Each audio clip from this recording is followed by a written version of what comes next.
Hi, and welcome to Two CPAs and the Mic, the podcast where we talk tax, finance, and all things related to business. Whether you're a business owner, working professional, or someone who wants to start a career in accounting, this is the podcast for you.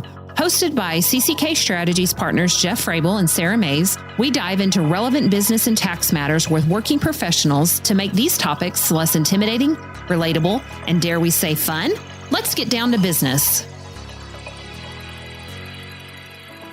Welcome to this week's episode of Two CPAs and the Mic. I am Jeff Frable, a partner with CCK Strategies, and with me again today is my amazing co-host, Sarah Mays. What's up, Mays? What's up, Frable? How's it going? Going fantastic. Do we have a great episode today or what? Yes, we had to cut our chit chat prior to recording short because it was so freaking good. So I'm super excited. Also with us today is KP. Hey, Christy. Hey, Jeff. Hey, Sarah. Hey. Hey, Christy. Well, if you have never joined us for one of our episodes before, please don't turn us off now because of the way we started this. We're just having fun. So anyway, we usually cover relevant business and tax topics, and we do it by applying straight talk, practical information, some humor. At least some might find it humorous.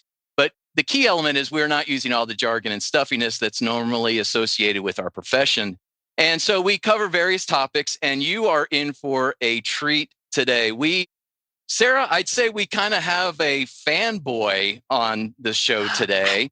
Oh, our first. I would love for him to say this, but apparently he has listened to all of our podcast episodes, and he is the winner of this season's signed tumbler. Yes. So we need to get that to him, but I just want to get into this because I think we're going to have a great conversation today. If you are an entrepreneurial business owner, you want to stay and learn more about financial coaching, family offices, things of this nature. If you are seasoned in the industry or just new to the industry, there's a lot you'll be able to take away from understanding how to care for clients and take care of them in their difficult times. But our guest today is Cory Hatch with Ark Financial in Austin, Texas. Hello, Cory. Welcome to the pod. Thanks for having me, guys. I really am a fanboy. I love your podcast, and I'm super excited to be here with y'all. Well, you're the first guest we've had that said, I love your podcast. And I've listened to everyone. I listened to everyone. So this is going to be a 2-hour episode, I think. So I think it's kind of nice to hear someone else that they're a fanboy, and it's not Jeff. Because it certainly isn't my wife. I don't get it at home. She's like, yeah, that puts me to sleep, sweetheart. I'm like, all right. So anyway, Cory, like I said, is with Ark Financial. Cory, your email signature says you are an academy director. So just fill our listeners in on who you are, kind of what you do, just at a very high level, so they know why they should be listening to you. Yeah, absolutely. So I run the academy arm of Ark Financial. So Ark Financial is a fractional family office firm. We work with hundreds of families, helping them run the business of their family. And a few years ago, one of our clients runs a large community of other entrepreneurs and came to us and said, hey, I love what you guys are doing for me. It's completely changed the trajectory of my family. You have to figure out how to do this for everyone at every level. And so that's what we've been building, is the academy version of a family office. So family office typically has somebody that's running it outside of the entrepreneurial family. What we're doing is teaching families how to be the leader of their life, how to run the business side of their family. Okay. And we will unpack all of that in detail. But before we go there, share a little bit about who Cory is, how you got to where you are right now. What's your journey been like? It's been a journey for sure. So I've been in personal finance, the personal finance industry for 14 years now, which is crazy how fast that's gone by. Absolutely. Before that, I was in commercial real estate. I was in my 20s, young, and working on a national team that we were selling gas stations for a national chain. Every year they try to offload 10% of their locations that are underperforming. we lost that contract. And me being the newest guy on the team, they said, hey, we lost the contract. You can go home and don't come back.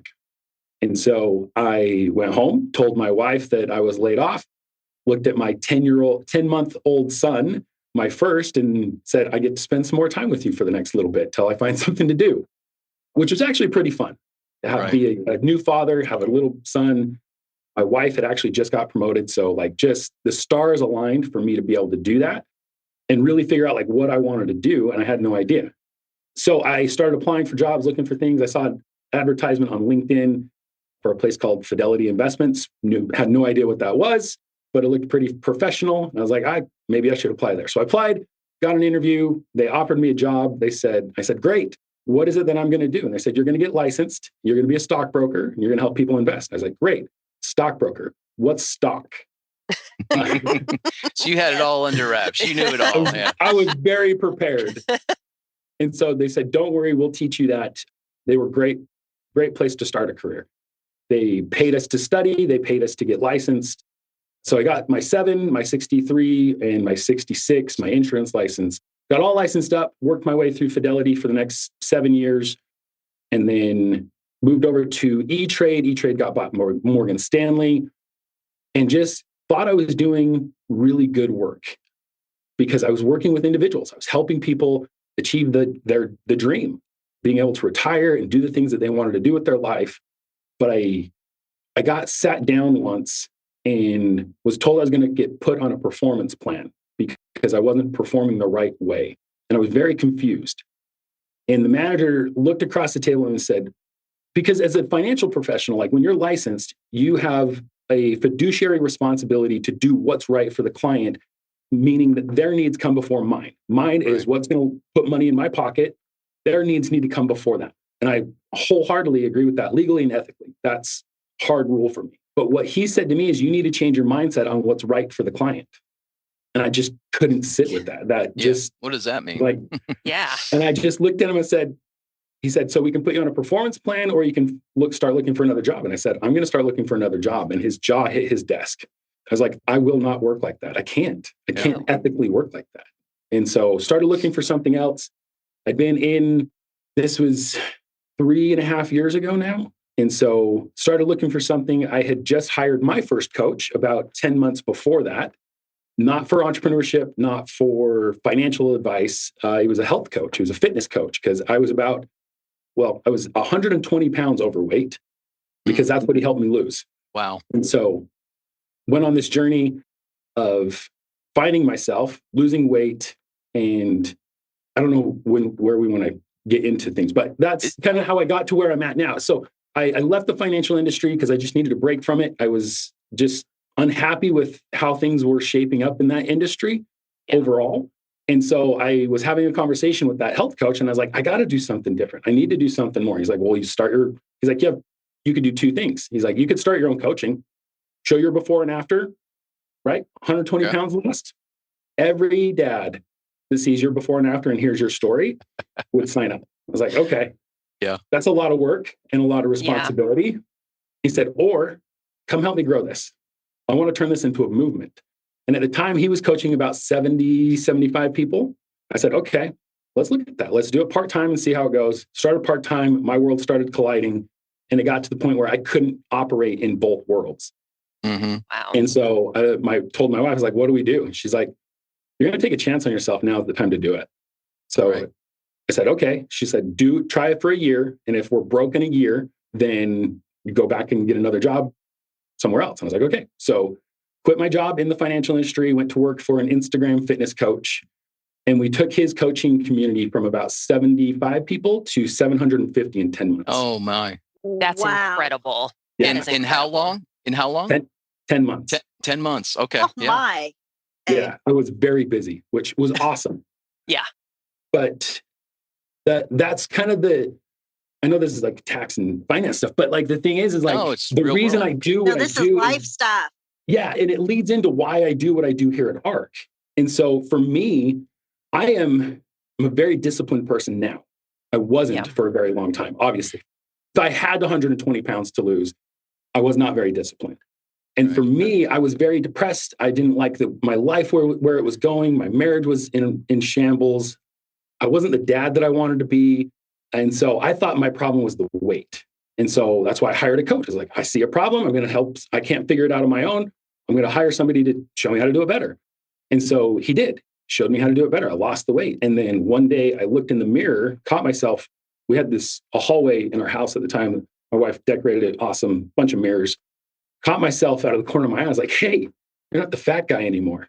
Mm-hmm. Why do you still hate yourself? Wow. Yeah. And that's when I took a really hard look in my eyes. And I just realized I was undisciplined. I was not showing up the way I should in my marriage. I was not showing up the way I should be as a dad. I was not even showing up the way I should be in business, in whatever career I was in. Yeah. And so then it was like, okay, I had to get past that hurdle of the weight. The weight was the effect, not the cause. And so I had to get that out of the way, and then I could really do something. And so we went through, talk about work, like losing 120 pounds, really easy comparatively to the reasons I had 120 pounds to lose. Oh, wow. And so marriage got to the point of talking to lawyers. And by the grace of God, we decided if we're going to burn this to the ground and start over, why not just do it with each other instead of with other people? And so that's what we did. Oh, wow. So wow. It about that time, did you land at Ark, or were you going through this while you were at Ark? I was going through this before I got to Ark. So I had quit.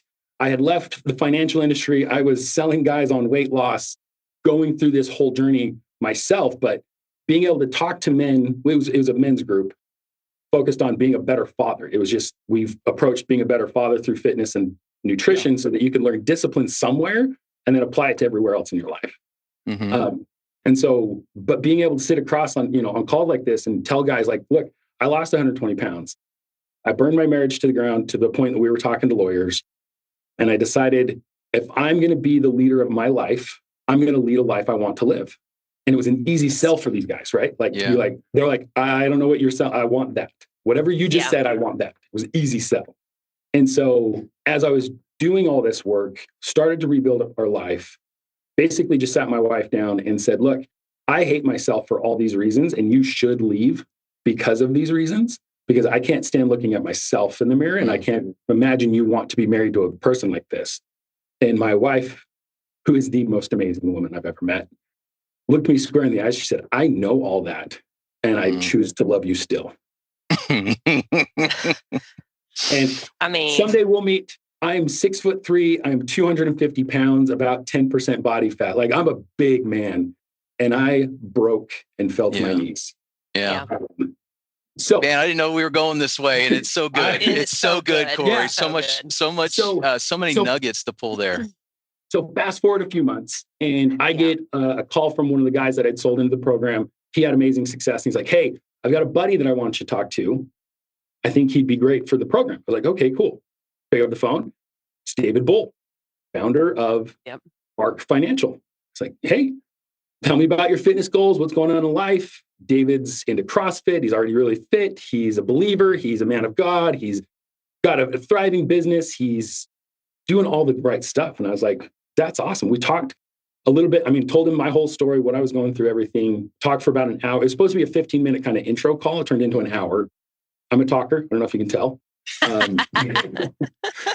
And so at the end of it, he's like, I really enjoyed this conversation. I'd like to talk again and tell you more about what I do. I was like, cool. I love talking. I love learning. And so we got on another call. It was supposed to be like 15, 20 minutes again, just to tell me a little bit about Ark and what family office. Because my experience with Fidelity has a family office offering. Morgan Stanley has a family office offering. So I understood the concept of a family office. And he just explained more about what he was doing. I was like, that's awesome. Let's go back to that fitness thing that I'm trying to sell you.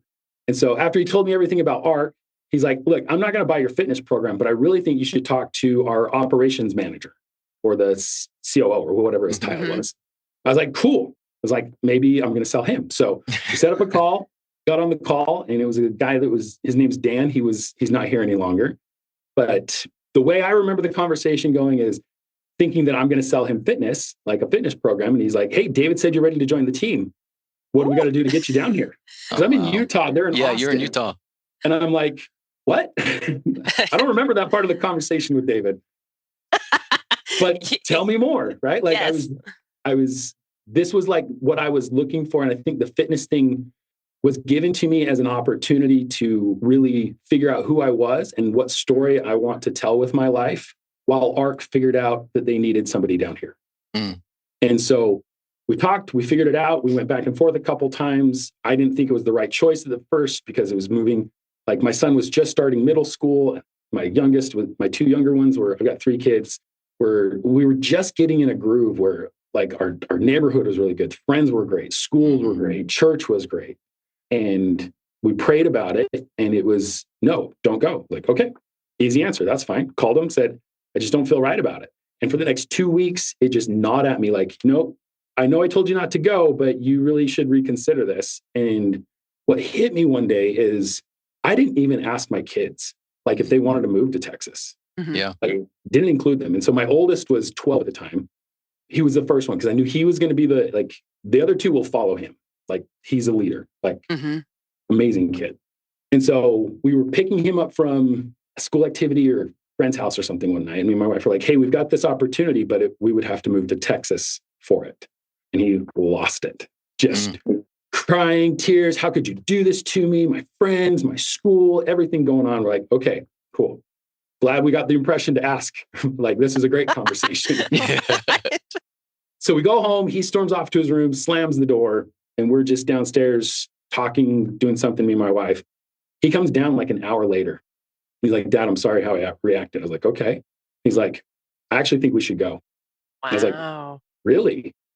He's like, yeah, I think it would be an amazing opportunity for you and a great adventure for our family. I think we should go.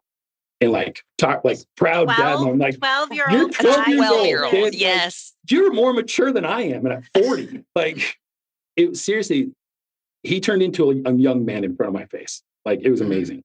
And so the next morning we brought it up to the other 2 and they're like, yep. Like I couldn't even finish the sentence. I was just like, there's an opportunity in Texas. And they're like, yeah, we're in, let's go. And I'm like, hey, there it is. So called Ark back and was like, hey, my answer's changed if you still have me. And they're like, yeah, get down here. Nice. And so we took a couple months, but we got my family down here, got hired on as a coach originally.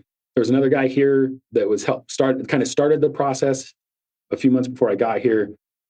He left 3 months after I started. And so I just got here and they're like, hey, do you want to run the whole thing and just kind of take over? Sure. Like, Okay. I know what a stock is.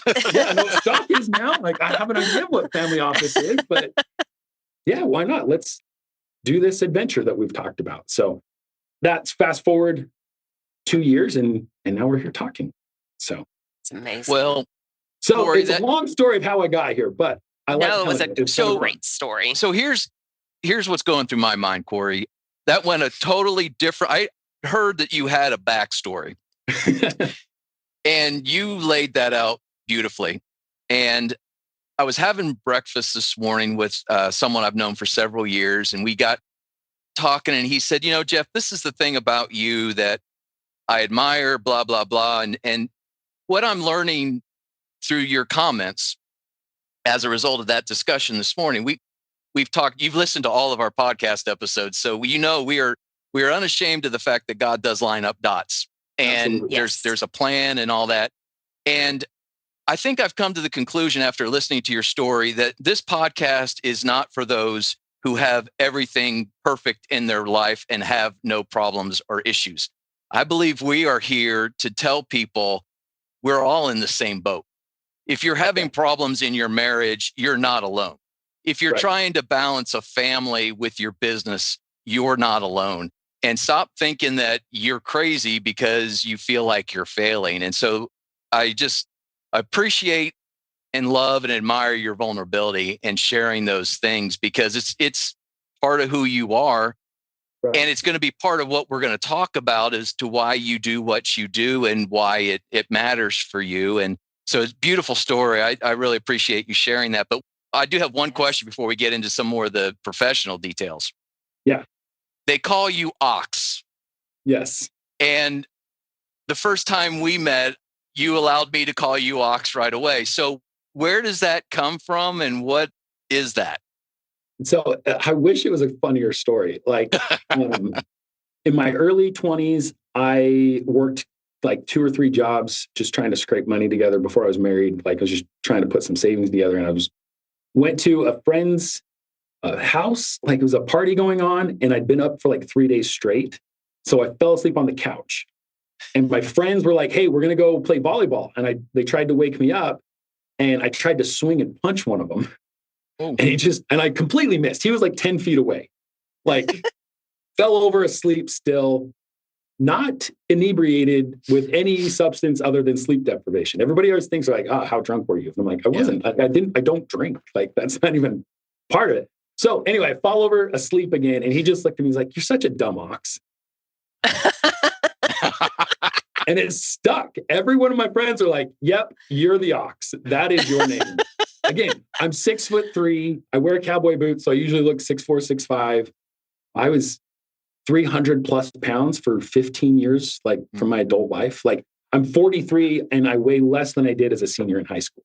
Yeah. Like I was always the big guy. So it used to make a lot more sense. I'm trying to redefine it. I actually did a bodybuilding show with my wife. We both competed last fall.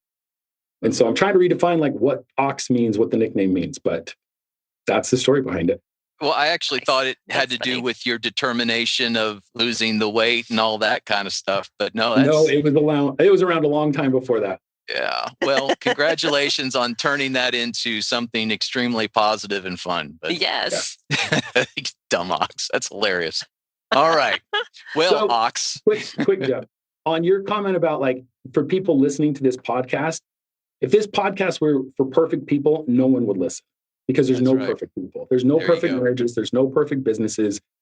Everyone has something going on. So all those people that you see, whether it's social media or at church or in your community that you think, man, they've got it going on, everyone struggles. They don't. They've got somewhere in their life, there is a struggle that they are fighting right now. If I had my tambourine, I'd be shaking it right now. Sarah's our a streaming tambourine shaker. So yes. Okay, so let's get into kind of the more professional side of Cory, absolutely, and talk about this financial coaching. Before we kind of get into family office, let's talk about financial coaching a little bit. And I think we can all hear from you why it's important to you and what you've learned and how you've developed that passion. Just what is it and how is it different than maybe just a normal, what I would call a quote unquote normal financial advisor or a wealth manager? Yeah, that's a great distinguishing fact from what we do.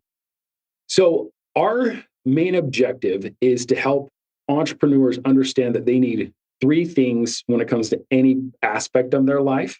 It's leadership, it's strategy, and execution.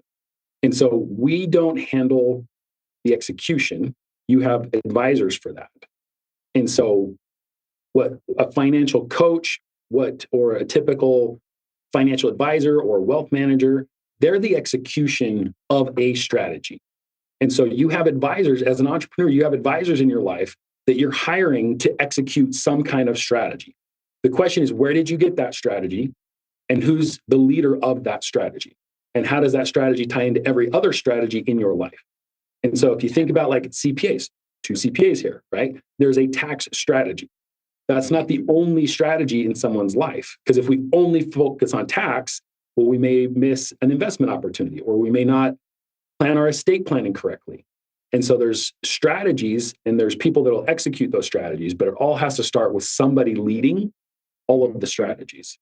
So what are do you have any like common emotional signs when you start a relationship with entrepreneurs, like anxiety, being overwhelmed, those kind of things? What do you see in what I would call an ideal client that you work with? What do you see with them on the front end that shows you that they need someone like you? Yeah, it's usually our clients usually come to us in a state of, it's a mix of anxiety, fear, and like excitement, because it's usually, I'm doing the best I've ever done. My business has more revenue than it's ever created. That has resulted in the most net income. My bank account has the most cash in it. And I'm scared that I'm going to lose it all. I'm scared that the tax bill is going to just wipe me out. And it's this place where entrepreneurs get when they've kind of hit success. I'm not going to say they arrived, but they get to this place where they can't self-educate anymore because they're trying to learn is beyond just like basics. And so they go to YouTube or they go to social media or they're looking for something and they just don't know what to do next because there's so many opinions on how to do that next thing. And a lot of times they don't even know what that next thing is. So are you saying then that you have individuals, successful individuals that come to you that don't necessarily have a money problem, but they have, I guess there's a common misconception that if you have money, you must be good with money. Right. And so you see, you kind of see the opposite of that. Right. Because it's a lot of folks can be good at generating money and terrible at keeping it, or terrible at stewarding it, or terrible at like using it as an asset to build more. Right. Yeah. Like they're really good. Like I always joke people, when I ask like, well, do you know how cash comes into your family? They're like, we have a business. I'm like, it usually comes in slow and it leaves fast, right? And they're like, yes, that's it. And so how do we get it to slow down leaving the family so that it's purposeful? And so if you've got for cash flow, like there's lots of things that we could talk about, but for cash flow, if you've got cash coming into the family, what purpose does it serve once it's in the family? Is it a charitable donation? Is it a lifestyle? Is it a future expense? Or does it have another job? Is it building more wealth? Is it being reinvested into your business? And if you don't know what the purpose of every dollar is coming into your family, then it's just like anything else. If you're not aiming at anything, you'll hit it. Yeah. So as I was preparing for this, Cory, I was reminded of one of our guests last season was Matt Granados with Life Pulse. And he gives an example all the time of this lady who won $2 million jackpots within 2 years. And she's the only person to have ever done that was with the scratchers. Right. And by the end of year 3, she was broke. And his comment is she didn't have a money problem. She had a spending problem. Right. And it seems to me like your clients, again, don't necessarily have a money problem, but maybe they have a clarity problem. And so that's where you come in to kind of walk them through these various stages of confusion. Do you get into do you look at someone and go, you're obviously overweight. You may have an emotional problem that you're not satisfied with yourself. Let's work on that. Or they get into their marriage, or is it strictly financial? On paper, we are a family office firm. Working with families oftentimes leads into the personal side of things. And so I routinely talk about marriage communication, right? Like there's a handful of guys and the thing is like people hear my story and then they ask me about weight loss. They're like, hey, I know I need to do this. Like you obviously figured something out. And I'm like, well, I hired a coach. I didn't figure out anything, right? Like that's why I do what I do, is because I needed someone to show me how to do it better and then hold me accountable to actually doing the work. And that's like getting back to like why I do this. That's why I do this, is because part of the work that I've done is figuring out who I am and what my mission in life is. And we teach this, like one of the things that we teach folks is like clarity of vision. And so you have to get very clear on who you are, but you also have to get very clear on who your family is. And so what purpose does your family serve? And so we use a framework. There's a book called Legendary written by Tommy Breedlove. And he uses this framework. And I think he may have borrowed it from somewhere else, but this is where I learned it. And he came in and did the workshop with us. He's given us permission to name drop him, use his stuff all the time. He's awesome. Yeah. Awesome guy. He's in Northern Georgia. But for personal vision he says, make a list of 3 lists. The first one is, what are you really good at? And don't be shy and don't be like, just drop the ego. You have gifts. You've been given gifts and you need to list them all out. And then you need a list of the things you love to do. What do you love doing with your time, right? Like my gifts, I'm really good at talking. I'm really good at picking up heavy objects. I'm really good at, I'm fluent in Spanish. So like being able to translate for my wife when we're in Mexico, she loves it. Like those are skills I have, right? What do I love to do? I love riding dirt bikes. I love spending time with my family. I love dating my wife. Like Friday nights are my favorite night. I get to date my wife. Like, it's the best. I love spending time with my kids. I love helping people.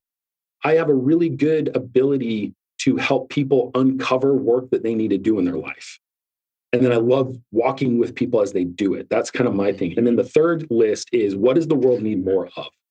And so that's I deep. think, yeah, it's really, well, it can be, but like, I think the world needs more tacos. Like, it's just the fact. I love tacos.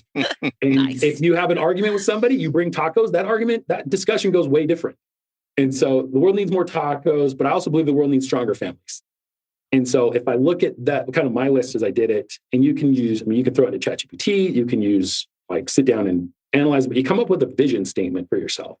And so I work with individuals to help them identify the work they need to do, walk with them, do it, because the world needs stronger families. And that starts with the individual. And so that's what I do. That's why I'm at Ark. Yeah. And so as weird, I was talking with our managing director this morning about this, as weird as it is, the reason I do all of this is so that folks can have a closer relationship with Christ. Mm-hmm. And so like when I say, like, I need you to have a better tax strategy so you can grow closer to Christ, people are like, that sentence doesn't make sense. I love it. But it's stewarding your money. It is. It's stewarding, right? Because if you don't know what your tax bill is going into tax season, that means you're guessing. That means you're thinking. And I don't want people to think. I want them to know. And that's the clarity. Like, if you move from I think to I know, that's clarity. That's peace. That's stewardship. That's the leadership aspect, right? Because if you think about, like, what we do is, we're not the execution part. Like, the easiest way for me to describe what we do is as a fractional family office. Like, what is a family office? Because a lot of folks we say that to, they're like, so I got to go lease a building? Like, where's my family office located? What's, like, and it's not, right? Yes. It's not a physical place. It's a state of mind. It's an operating system. It's how we run our family. It's the business of the family. And so whether you're an entrepreneur or you're an employee somewhere, it's how do you run the finance of your family? How do you run the taxes of your family, the cash flow of your family, the protection, the estate planning, all those things that we have to do as families? That's the family office. It's the business of the family. And so what we do is help with the strategies and then coach you on the leadership of how to coordinate all of the strategies in your life, and then find the right advisors to execute on those strategies. And that, to me, it almost feels like, I'm going to say, and this is where my question's coming in, Cory, is, to me, that sounds, if I was 20 years ago when I had young babies and doing all those things, it wouldn't have even crossed my mind, because I'm so in the thick of raising kids and going from day to day to day. And in my mind, I'm like, well, I ran my family office then, but back then I would have thought, oh, I don't have enough money to hire an attorney to get a trust in place. I don't have enough money to do X, Y, and Z. Is that where the academy comes in to, and maybe I'm jumping the gun, Jeff, but is that where the academy comes into play for, because early on you were talking about the academy was for everybody, where it wasn't just a family office, and it's really learning about how to do all these things, correct? Yeah, absolutely. Okay. And so we don't do the execution, but in your example, right? Like, somebody has to do the execution.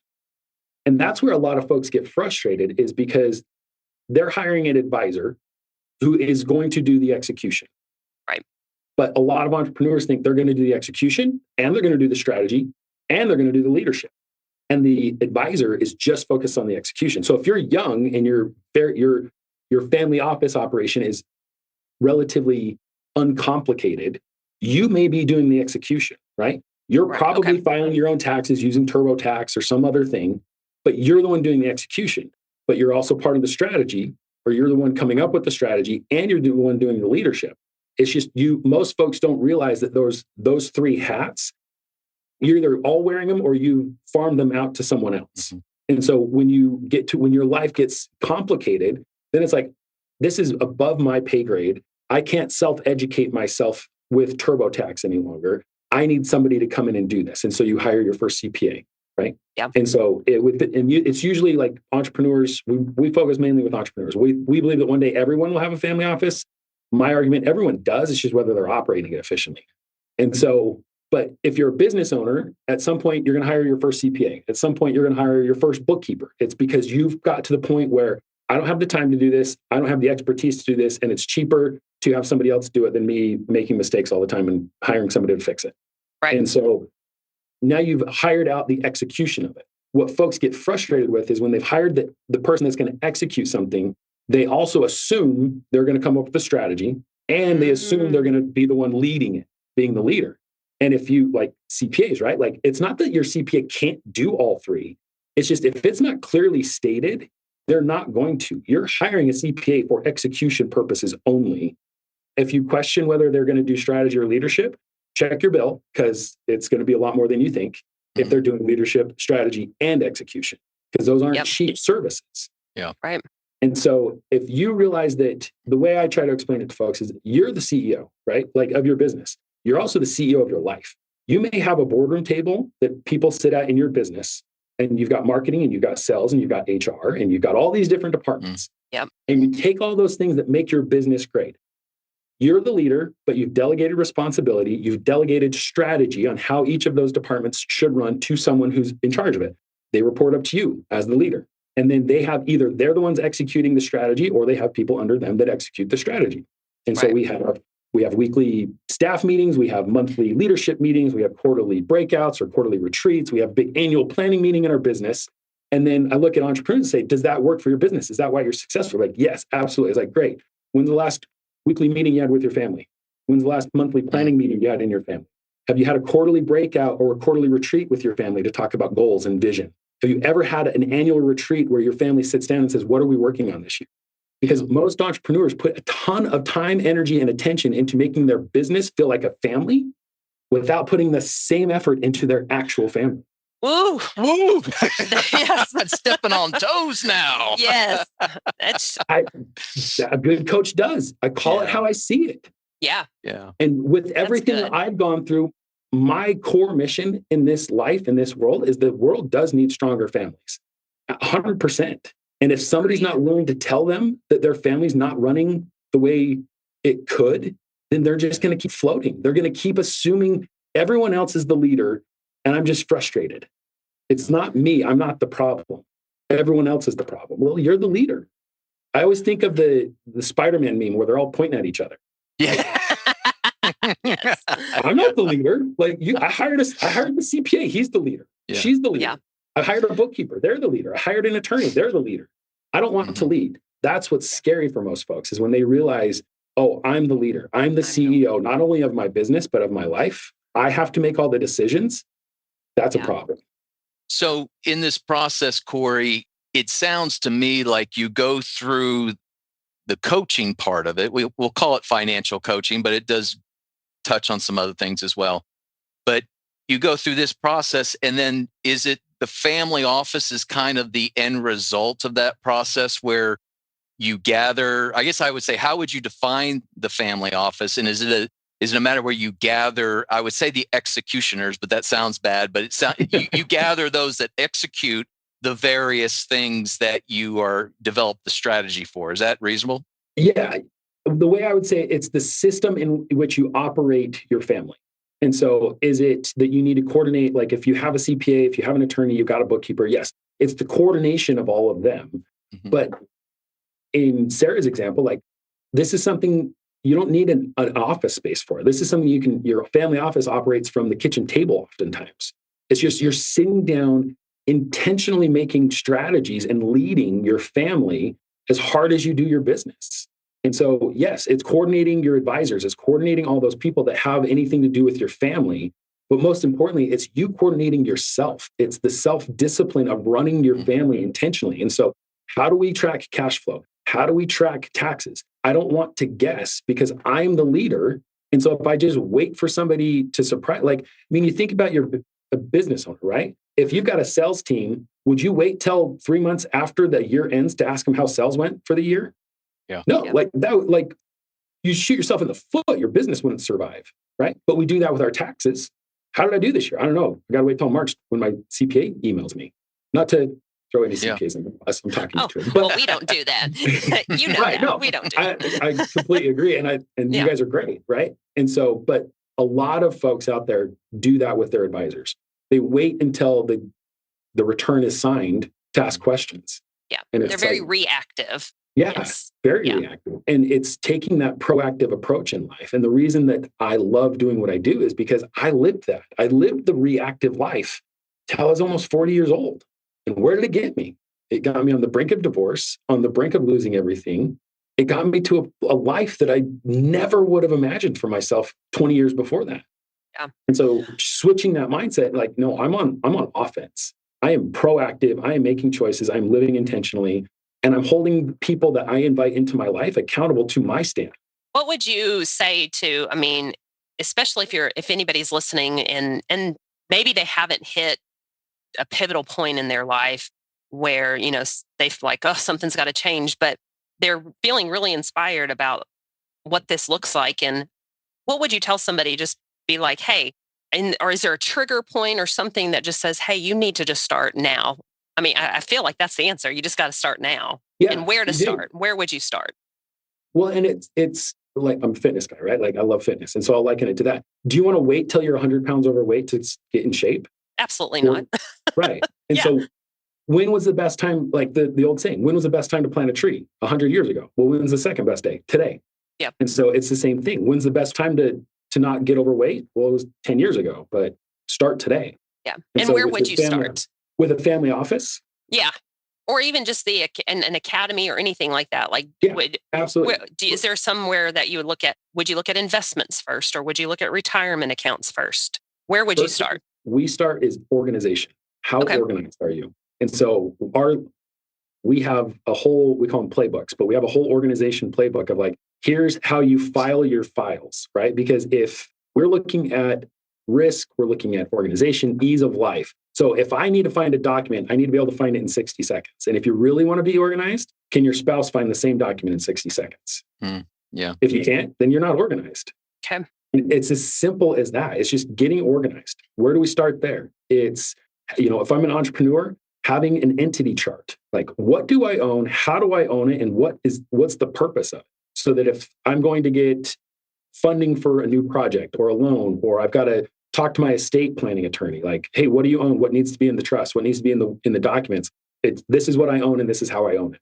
And right? what do I owe against it? Right. Yes. Yeah. Right. And that's the next one, is a net worth statement. Right. Yeah. So we use if I ask entrepreneurs, hey, when's the last time you looked at your P&L? They're like, yesterday, weekly, right? Like, there's a scheduled. Or they say, what's a P&L? Right. Or they say, you mean my checking account? Yes. Yes, your checking account. How often do you check your checking account? Daily, hourly, right? And so, but then you ask them, like, well, what's your net worth? Like, what's that? Yeah.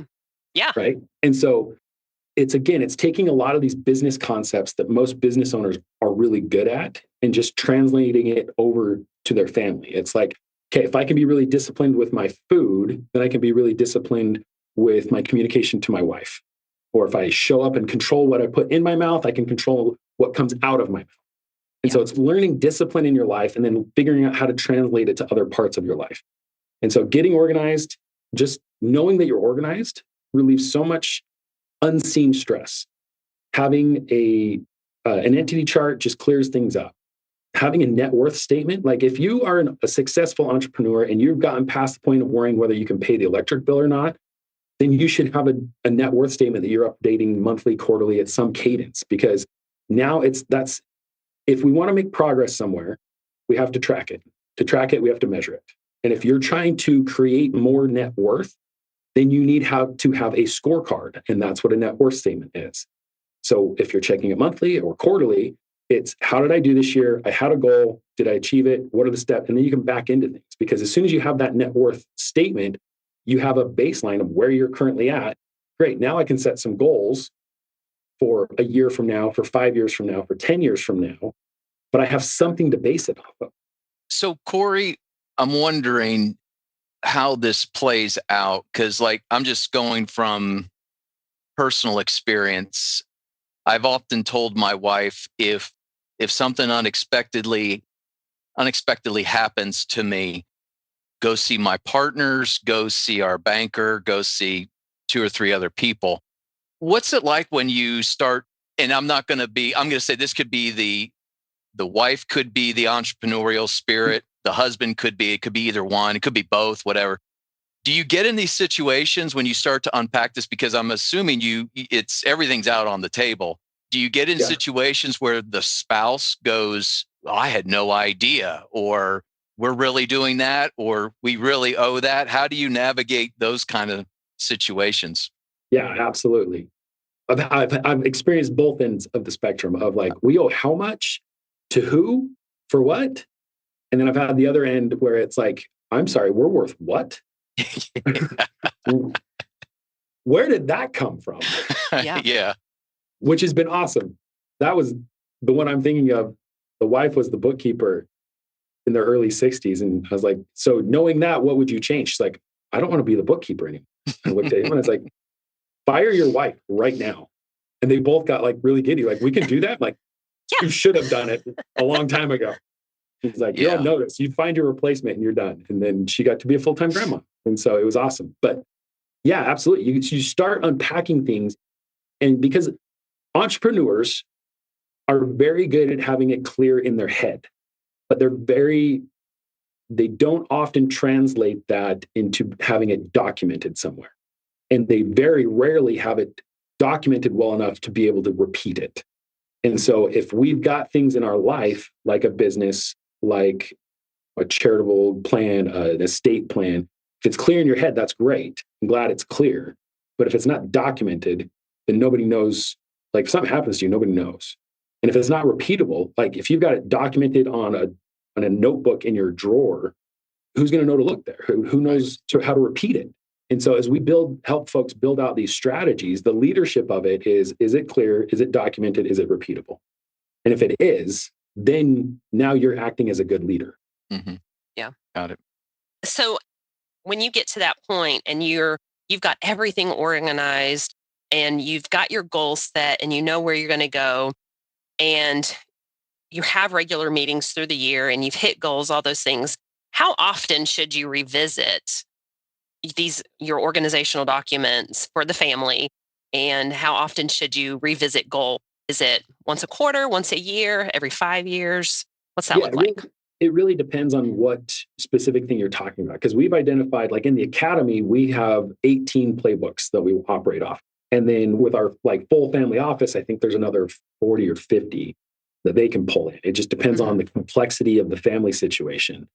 But one of the kind of the things that we've built out is what we call our family office operating system. It's a mouthful. We're not good at marketing. We're good at tax and planning. But we call it the FOOS, the FOOS, the family office operating system, because it's a mouthful. But that's the schedule. And so it's, okay, we're going to review goals once a month. We're going to review cash flow once a month. We're going to update our net worth statement once a month. That's the intention. Because if you think about how often do you have a leadership meeting in your business, you should have a family office meeting on the calendar and respect that enough to hold to it. And so what I always challenge my clients to do is pick 2 hours before a meal. It could be a Friday afternoon lunch. It could be, or a Friday morning before lunch. It could be an afternoon, but do your family office meeting and then go have a meal together. Because again, I believe in stronger families. So if I can force you to date once a month, I'm going to, because I selfishly win. And so work on your family, on the business of the family, and then go date your spouse if you have one. If you don't have a spouse, still operate this way. Because at the meal, dream. Do the business and then go dream. Dream together if you're married. If you're individual, dream about the life you want to create. Because you just did the work to see, I'm actually making progress. What does that translate to? Good. That's good. Okay, Vrabel, you had a question. Well, yeah, I totally did. Stepped over you. No, you're perfectly fine. I just wanted to kind of get back to some of the more practical things of the family office and ask Cory, who's generally involved in the family office as far as service providers? I'm sure it's not a one size fits all, but are there some common players? But then there's also, you've seen also these other providers. What's normal and what have you seen? Yeah, absolutely. So when we onboard a client, we go through and basically just take inventory of all the advisors that they work with. And so, I mean, we're working with entrepreneurs, so they usually have a CPA, and a CPA works both on the business and on the family, right? There's two returns, at least two returns. There's usually lots, but so you got a CPA. Oftentimes there's some kind of bookkeeper fulfilling that role. And so whether they're just in the business, they could be in the business and the family.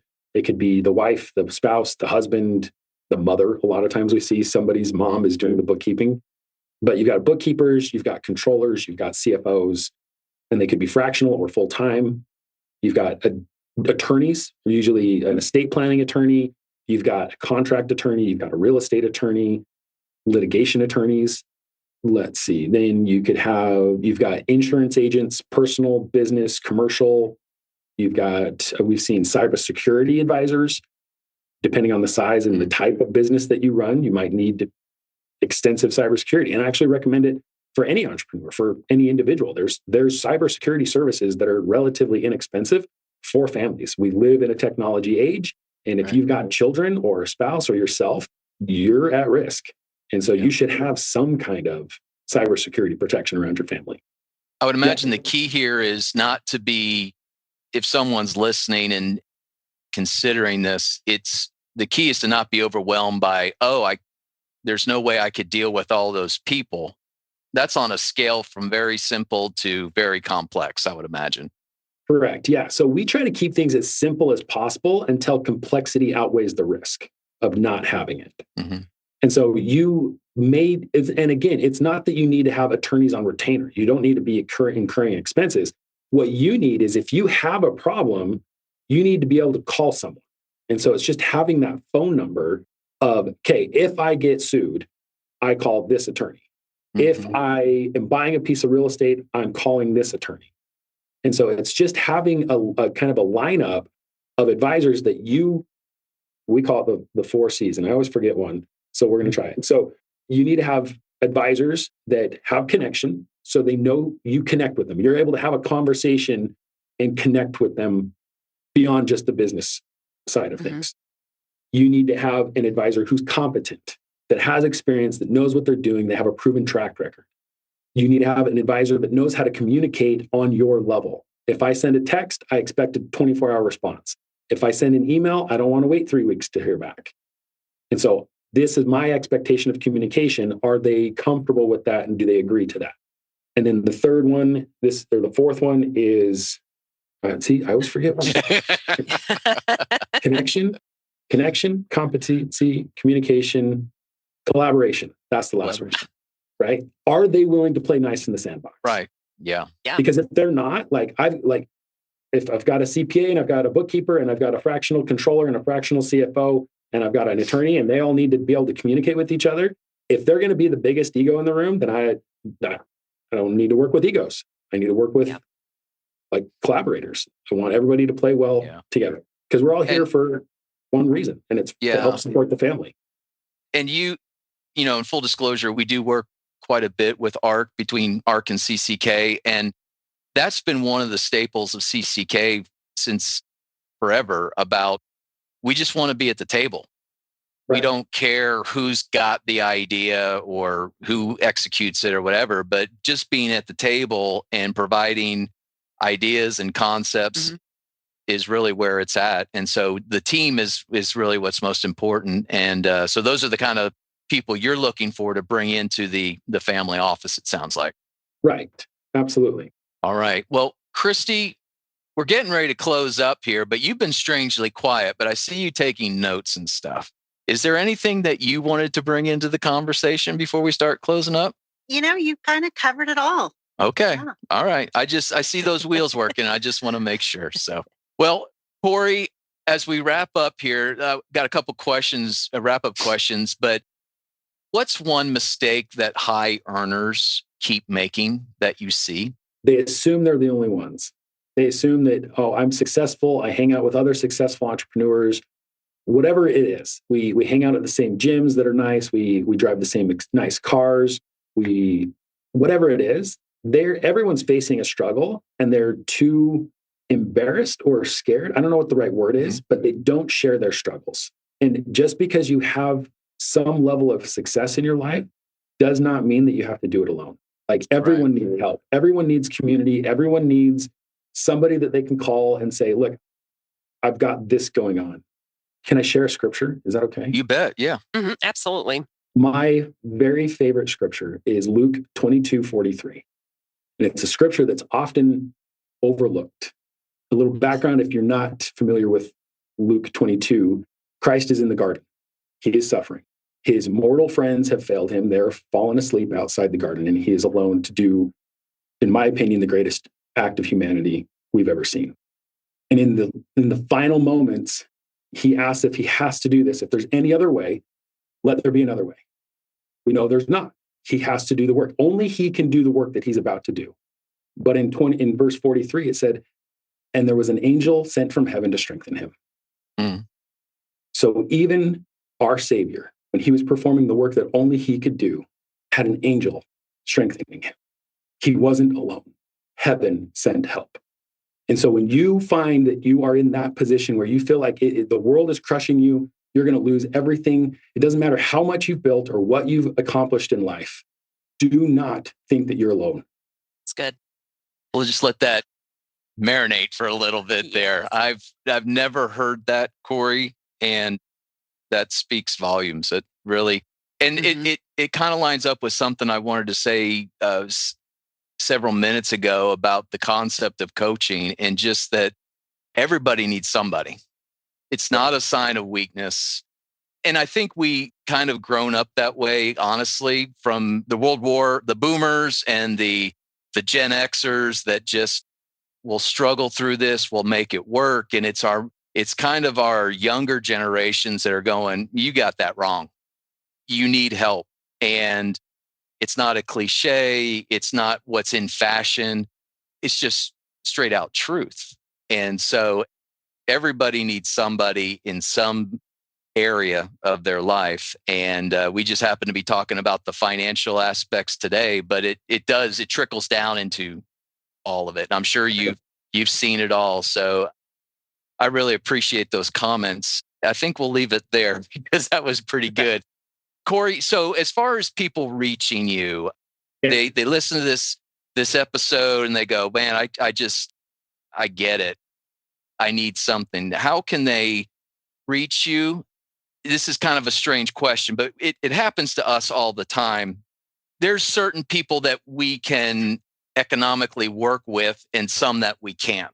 But we have I get somebody and they call, so-and-so told me to call you, and I can tell that it's just not going to work that way, but I still want to care for the person. I could tell that's where you are. How can they reach you? And do you just talk to anybody to assess, or do they need to be at a certain spot financially or professionally? Or if I'm listening and I'm thinking, man, this guy really kind of has it together, I'd like to know more. How do they reach you? And what does that conversation look like? What does that process look like? Yeah, absolutely. So they can email me. We just have an inbox, academy@ark, A-R-K, like the boat, arkfinancial.com. So academy@arkfinancial.com. And then if they want to call me, like my cell phone, it's 801-907-1382. Call me. I'm always happy to talk to anyone. I try to live that scripture. I try to be an angel of strength to anyone that needs it. So call me. And then if you want to work together, we range from $500 a month to $5,000 a month or higher. It depends on the level of complexity you have in your life and the level at which you want assistance with that complexity. Makes perfect sense to me. All right. So if you're taking anything away from this episode and feel like you need to reach out to Cory, please do so. With that, we're going to wrap up. But Cory, since you've listened to all of our episodes, you know what's coming next. Yes. Rapid fire. What is it, Sarah? Rapid What did he say? Did he say it? Rapid fire. Oh, man, we should have done it with Cory. Yes. All right. So, Cory, I get the privilege and the honor of going through this with you today. So here we go. If you had a choice for a week, would it be no emails or no meetings? No emails. All right. Do you prefer leg day, arm day, or cardio day? Ooh, leg day. Are you a visions guy or a details guy? I think I know the answer to this one. Okay. Vision. Any tattoos? Yes. Okay. Any interesting tattoos? I have 4. I have my family's cattle brand tattooed on my bicep. Okay. I have my family's, my 5th great grandfather had a Gothic H on his headstone. So it's got like a V in the middle. So got the family H right there. When my wife and I decided to not get divorced, I got her initials tattooed on me.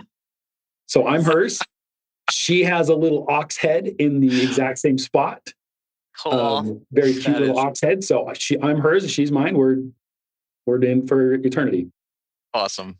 And then I have a Viking rune on my shoulders, between my shoulder blades. So my heritage is Viking. Okay. And so there is, as I got into like the self-development, this is kind of a longer, not short story. But anyway, a lot of guys get into like Stoicism. It's like from Greek, Rome kind of thing. And I just never clicked with it. And then I found Vikings. I'm like, I'm a warrior. Like I could do this. And they have these runes that mean something. It's like the ancient Viking language. But there's a rune called Uruz that means ox. And it stands. Cool. Yeah. So, and then you hear the meaning behind it. And it's like, okay, it stood for power, strength, and untamed potential. Mm. And I was That's like, cool. I can live that creed. Power, strength, untamed potential. And so I got that tattooed on my back so that I always carry that with me. Nice. I found this SNL skit clip a week or so ago where the wife is talking to the husband and he's just looking out into the kind of the distance. She goes, "What are you thinking of?" And then it goes into this whole rap about the Roman world. And then there's another person, "What are you thinking of?" And they go back to the Roman world. And so that's kind of what comes to mind when you were saying that. Yeah. Last question. What's your guilty pleasure on your Spotify playlist? Ooh, my guilty pleasure. Andrea Bocelli. What? Andrea Bocelli. He is Okay. Italian baritone. I enjoy singing. Me and my 3 kids are in a choir here locally. And so I belt out Italian stuff in my truck when I'm driving around. Oh, wow. That's awesome. That's fun. awesome. Yeah. And you sing with your kids too. Yep. Yeah, That's we're in cool. a choir, so it's fun. And how old That's are your cool. kids, Cory? Boys are almost 15 and 12, and then our girl Ellie is 10. Awesome. Yeah, those are good times. Good Yeah. times. Yes. Good ages. Yep. Well, Cory, you just dropped so many nugget bombs on us this week. The other thing I wanted to point out is, Christy, correct me if I'm wrong, I think this is the 4th podcast episode where we've talked about outsourcing things. I think Sean Copeland mentioned it. I think Keena Leva mentioned it. Lisa Riley mentioned it. And now Cory Hatch has mentioned Yes. it. So 4 very professional individuals that are providing insight and guidance to what makes things a little bit better in their world. And so I think we may need to start listening to that. So Cory, thank you for being honest. Thank you for being vulnerable with us and providing all this information. We definitely got way deeper than I thought we would, and I loved every minute of it. So thank you very much.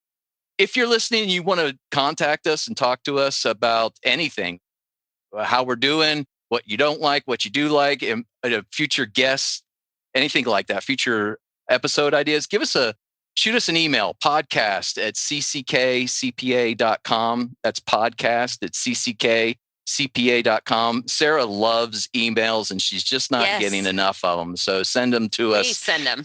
As always, we want to thank CCK for giving us this opportunity on this platform and to provide information and knowledge. To KP, thank you so much for all you do by keeping us on the straight and narrow. Robert Mays for our intro and outro music. Clarence Fisher with Tulsa Internet Marketing Services.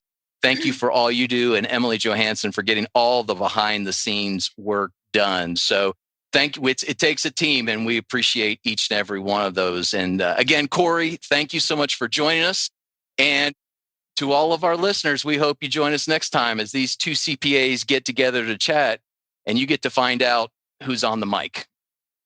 The information provided on this podcast is for general informational and educational purposes only and does not constitute accounting, tax, legal, or financial advice. While we strive to provide accurate and up-to-date information, laws and regulations change and individual circumstances vary. Always consult with a qualified CPA or professional advisor before making any financial or business decisions. The views expressed by the hosts and guests are their own and do not necessarily reflect the opinions of any organizations they are affiliated with. Listening to this podcast does not create a client-accountant relationship. By listening to this podcast, you acknowledge and agree to those terms. And that's a wrap for this episode of Two CPAs in the Mic. If you found today's episode helpful, please subscribe, share, and leave us a review. Have questions or ideas for a topic? Reach out. We'd love to hear from you. Email us at podcast@cckcpa.com.